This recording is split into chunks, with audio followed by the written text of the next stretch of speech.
पश्चिम बंगाल में चुनावी माहौल लगातार गर्मा रहा है।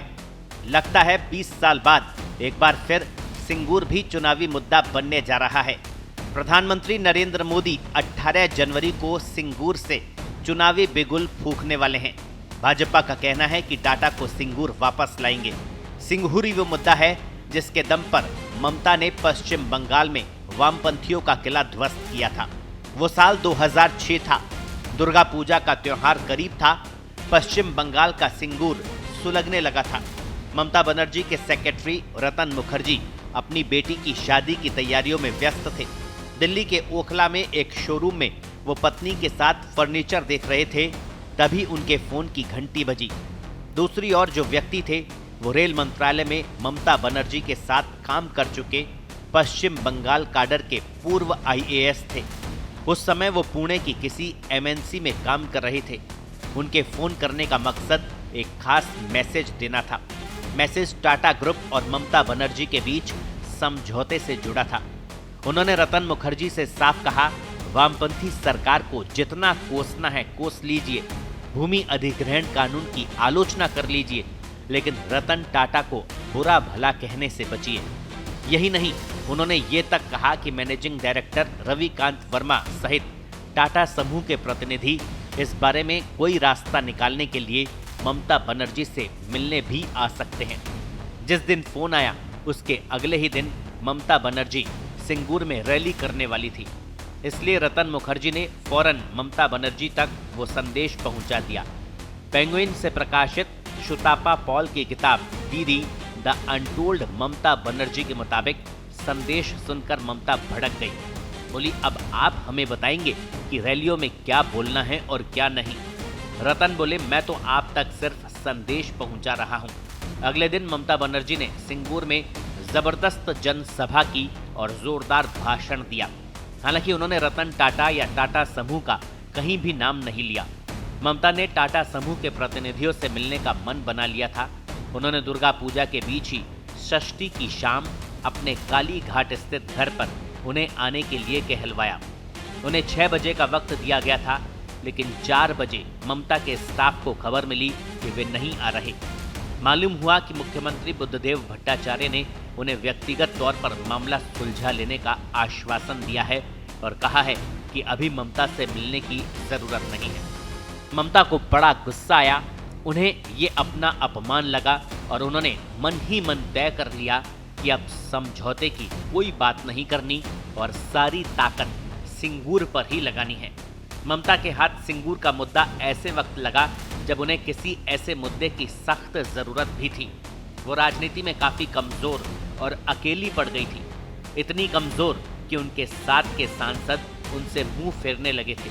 2004 लोकसभा चुनाव के नतीजे ममता बनर्जी के लिए बड़ा झटका लेकर आए थे।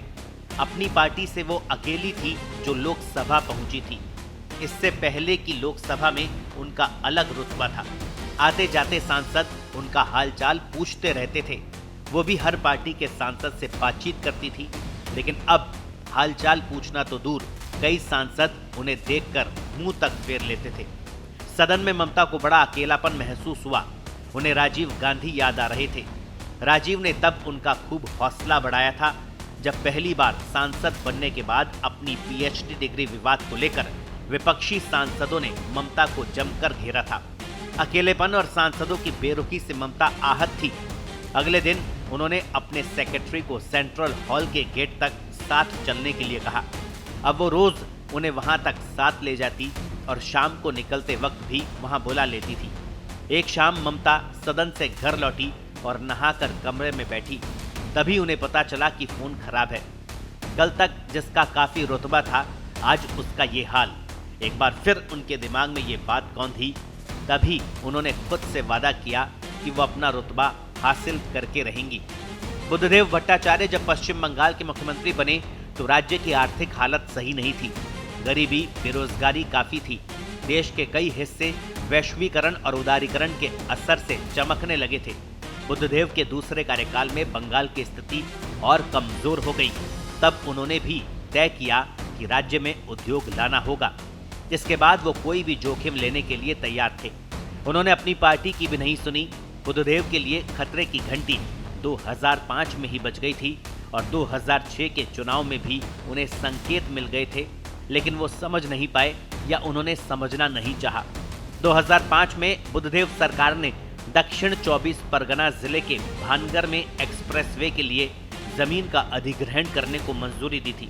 तब ममता बनर्जी ने नंदीग्राम में विशाल रैली की थी और खेती योग्य जमीन लेने का विरोध किया था।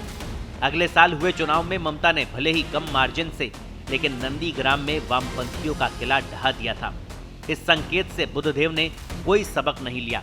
2006 के पश्चिम बंगाल विधानसभा चुनाव में वामपंथी पार्टियों को 294 में से 233 सीटें मिली थी और टीएमसी 30 पर सिमट गई थी। बुद्धदेव को लगा कि अब नहीं तो कब।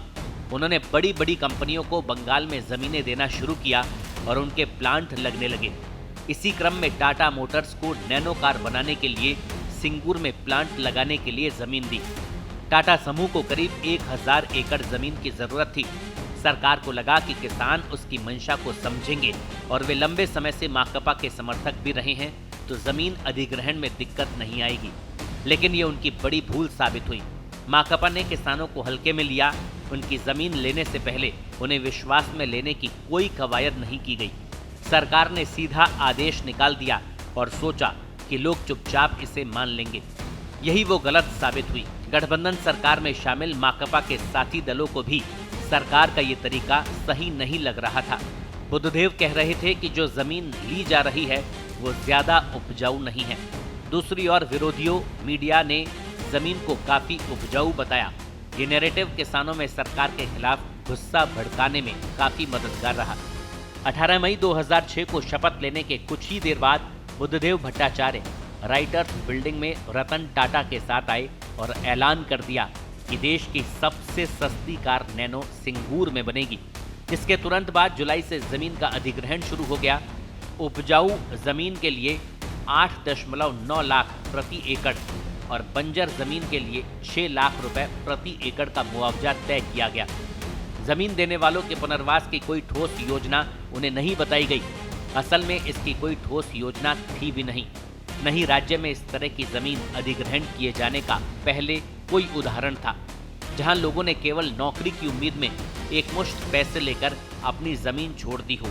जैसे जैसे सरकार ने अपना काम तेज किया, वैसे वैसे विरोधी भी मुखर होने लगे। ममता बनर्जी ने भी अपनी पूरी ताकत लगा दी थी। लगातार विरोध प्रदर्शन हिंसा की आग में सिंगूर जलने लगा। अंततः 2008 में टाटा ने घोषणा कर दी कि उसने सिंगूर में अपना प्लांट नहीं लगाने का फैसला किया है। नरेंद्र मोदी तब गुजरात के मुख्यमंत्री थे। उन्होंने रतन टाटा को मैसेज भेजा, स्वागत है। उन्होंने साणंद में टाटा को जमीन दी और देश की सबसे सस्ती कार नैनो वहीं से बनकर निकली। इन सारी घटनाओं के बाद 2011 में जब पश्चिम बंगाल में चुनाव हुए तो वामपंथियों का 3 दशक से भी ज्यादा पुराना शासन खत्म हो गया। ममता बनर्जी की बतौर सीएम ताजपोशी हुई। तब से वो सीएम बनी हुई है और चौथी बार सरकार बनाने के लिए कमर कस चुकी है। स्पेशल रिपोर्ट पत्रिका। देश दुनिया की ताजा खबरें और वीडियोस के लिए अभी डाउनलोड करें पत्रिका ऐप।